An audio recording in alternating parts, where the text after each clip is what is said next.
Baiklah, pada kesempatan kali ini saya akan menjelaskan materi tentang objek IPA dan pengamatannya.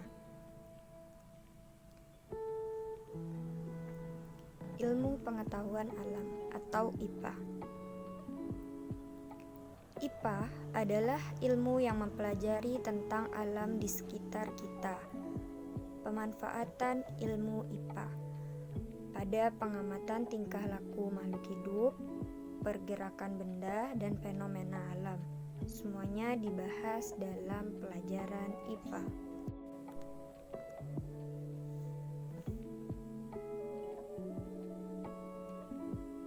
Nah, beberapa ilmu yang dipelajari dalam pelajaran IPA yaitu ilmu biologi, kemudian ilmu fisika, ilmu kimia, dan ilmu bumi dan antariksa. Nah, keempat ilmu ini akan dapat kalian pelajari saat di SMA. Untuk SMP ini cukup belajar IPA yang umum saja. Kalau biologi itu biasanya membahas tentang makhluk hidup, kemudian kimia itu tentang struktur kimia, kemudian fisika itu biasanya tentang pergerakan, terus ilmu bumi dan antariksa itu mempelajari tentang bumi dan antariksa. Objek IPA. Nah, objek yang dipelajari dalam IPA ini yaitu tentang benda-benda yang sangat kecil seperti bakteri, virus, partikel penyusun atom. Kemudian benda yang berukuran besar yaitu seperti bumi, terus laut, gunung, sampai benda yang berukuran sangat besar seperti penyusun tata surya, yaitu planet, matahari, bulan, dan bintang.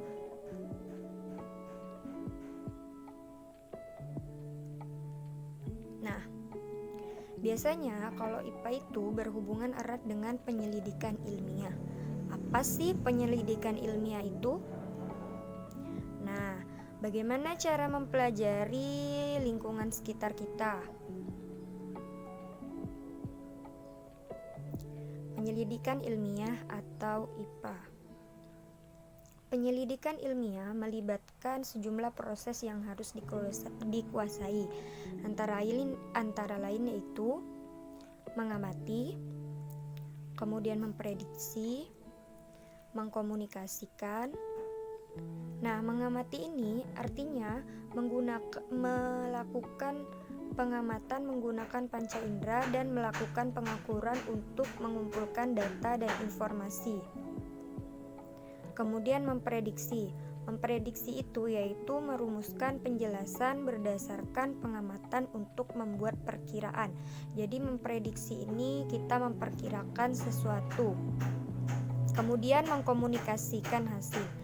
Nah, mengkomunikasikan ini yaitu penyelidikan baik berupa lisan maupun tulisan yang disajikan dalam bentuk tabel, grafik, bagan, dan gambar.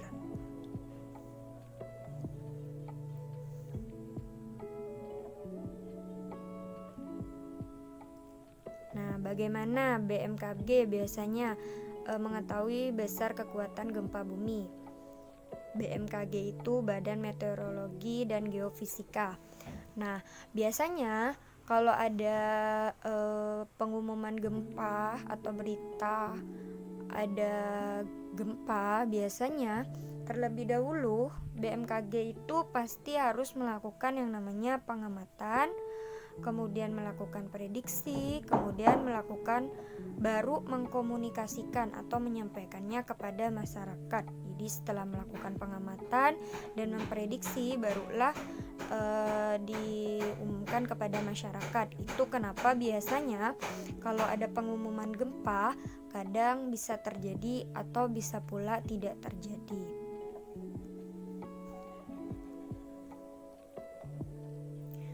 Kemudian biasanya kalau kita sudah melakukan penyelidikan, maka kita harus melakukan yang namanya metode ilmiah.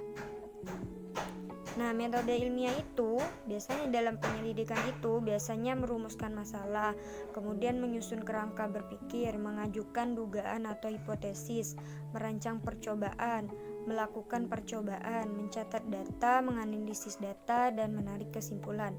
Untuk metode ilmiah ini akan lebih lanjut kalian bahas saat kalian SMA.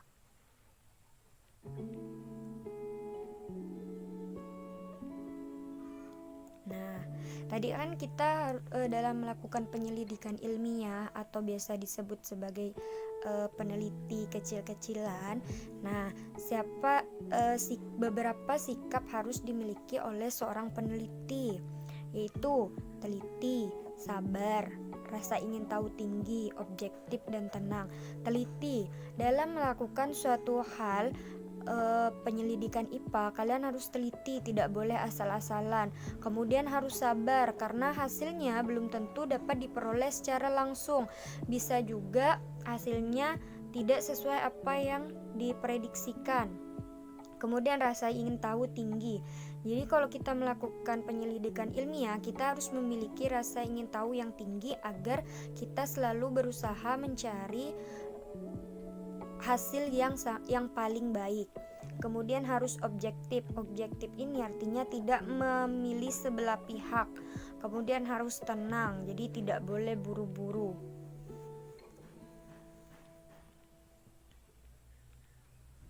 Nah, biasanya dalam melakukan penyelidikan ilmiah tadi, kita melakukan pengamatan atau mengamati. Nah, mengamati itu biasanya dengan cara mengukur. Nah, bagaimana sih pengukuran sebagai bagian dari pengamatan itu seperti apa? Nah, mengukur adalah membandingkan suatu besaran yang diukur dengan besaran sejenis yang dipakai sebagai satuan. Nah, misalnya nih ada meja. Kamu mengamati meja, melakukan pengamatan meja. Pasti awalnya kamu mengeluarkan pertanyaan seperti ini. Berapa sih panjang meja atau lebar meja tersebut? Nah, kemudian panjang meja itu berapa jengkal ya? Gitu. Seperti itu pertanyaannya. Kemudian setelah diukur, ternyata panjang mejanya itu 7 jengkal. Nah, itu berarti kalian melakukan pengukuran atau melakukan pengamatan. Nah, di sini ada beberapa contoh. Ada 2 contoh, yaitu contoh buah jeruk dan kambing beserta ada orang. Nah, di sini ada yang namanya tadi disebutkan kalau mengukur itu adalah membandingkan suatu besaran yang diukur dengan besaran sejenis yang dipakai sebagai satuan.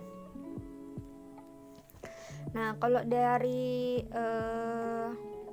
kedua gambar ini, gambar buah jeruk dan kambing beserta orang ini, dapat kita tulis di sini. Misalnya benda apa sih yang diamati, misalnya jeruk. Nah, besaran yang dapat diukur. Yang dapat diukur itu adalah misalnya beratnya. Kemudian yang tidak dapat diukur itu warnanya. Jadi kalau misalnya berat, kamu tahu bisa mengukur beratnya menggunakan timbangan. Sedangkan kalau warna, kamu tidak bisa mengukur warnanya. Bisa saja itu berwarna oranye yang terang atau oranye yang lebih muda. Atau misalnya baunya kamu tidak bisa mengukur bau dari jeruk ini. Bisa saja kamu bilang, oh ini baunya wangi, ternyata orang lain menyebutnya, oh ini tidak wangi, seperti itu. Kemudian untuk kambing. Nah, kambing ini yang dapat diukur. Yang dapat diukur itu adalah misalnya beratnya. Berapa beratnya, itu bisa diukur dengan timbangan. Kemudian tingginya atau panjangnya, berapa sih panjangnya, itu bisa diukur dengan timbangan. Tapi kalau misalnya seperti kayak kelincahannya, nah kelincahannya itu tidak dapat diukur secara pasti, karena jika mengukur kelincahan, ada yang mungkin menyebutnya itu lincah, ada mungkin yang lebih lincah yang lainnya. Nah, itu adalah kedua contoh dari besaran. Apa sih besaran itu sebenarnya? Nah, besaran itu adalah segala sesuatu yang dapat diukur. Tadi seperti berat dari buah jeruk itu bisa diukur. Kemudian tinggi dari kambing itu juga bisa diukur. Nah, misalnya itu adalah waktu, panjang, umur, luas, dan sebagainya. Jadi waktu itu bisa kita ukur dengan berapa detik, berapa jam, berapa menit. Kemudian panjang itu bisa diukur berapa senti, berapa meter. Kemudian umur itu bisa diukur berapa tahun. Luas itu bisa diukur berapa meter persegi. Kemudian ciri-ciri besaran fisika. Nah, ini tadi besaran fisika. Tadi kan ada besaran yang bisa diukur, ada besaran yang tidak bisa diukur. Sedangkan besaran fisika ini adalah besaran yang dapat diukur. Jadi dapat diukur tadi menggunakan alat ukur yang pastinya. Jadi kalau besaran yang dapat diukur itu pasti harus mempunyai alat ukur. Kemudian memiliki satuan tadi yang saya sebutkan. Misalnya waktu. Waktu itu dapat diukur menggunakan jam atau stopwatch. Nah, satuannya itu artinya adalah satuannya itu ukurannya, misalnya berapa detik, berapa menit, berapa jam. Kemudian dinyatakan dengan angka. Tadi angkanya, misalnya waktunya 10 detik, berarti angkanya adalah 10. Kemudian panjangnya 50 cm, berarti 50 itu angka, kemudian satuannya adalah sentimeter. Kemudian besaran fisika.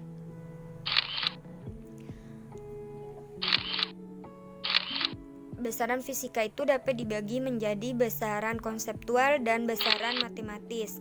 Kalau besaran konseptual itu terdiri atas besaran pokok dan besaran turunan.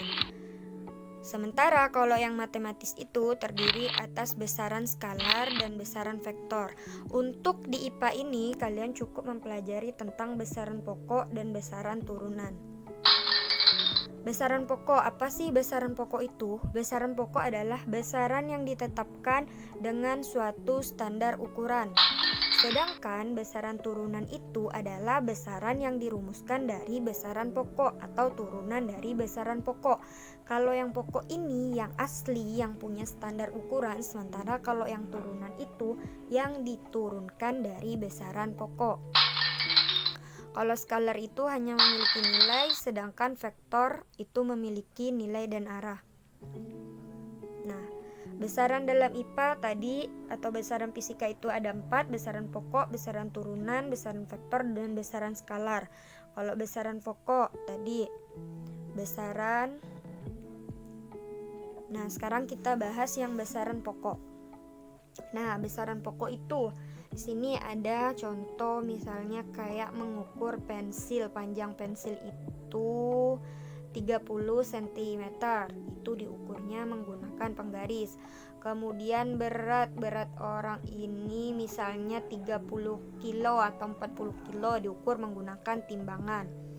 Kemudian misalnya berapa lama waktu kamu berlari, bisa digunakan stopwatch. Ada stopwatch yang manual atau digital, ada stopwatch yang memang digital. Ini yang manual, ini yang digital. Kemudian suhu, misalnya kamu demam nih, terus demam diukur kan pasti suhunya, misalnya suhunya ternyata 37 derajat Celcius, itu berarti demam. Kemudian tekanan darah ini diukur dengan tensimeter. Kemudian dan beberapa yang lainnya. Nah, besaran pokok itu terdiri atas 7 macam, yaitu yang pertama panjang. Panjang ini satuannya meter, alat ukurnya penggaris. Panjang ya paham ya, pasti untuk mengukur panjang, tinggi, seperti itu. Kemudian massa ini sebenarnya yang biasa disebut sama orang itu sebagai berat. Sebenarnya yang biasa kita ukur itu adalah massa, karena massa kita itu tidak akan berubah. Nah, sedangkan massa ini biasanya dengan satuannya itu kilogram. Kemudian alat ukurnya itu neraca atau timbangan. Terus kemudian waktu itu satuannya sekon atau detik. Kemudian alat ukurnya stopwatch. Kemudian suhu itu Kelvin, satuannya Kelvin. Kemudian alat ukurnya termometer. Sedangkan kuat arus itu adalah ampere, satuannya ampere. Kemudian alat ukurnya ampermeter. Ampermeter itu yang ini ya. ini ampere meter. Kemudian jumlah zat itu mol, alat ukurnya. Kemudian intensitas cahaya itu candela, alat ukurnya yaitu light meter. Ini light meter. Jumlah zat ini biasanya diukur dengan gelas ukur ya. Nah, sampai di situ jika ada pertanyaan silahkan ditanyakan melalui forum Classroom.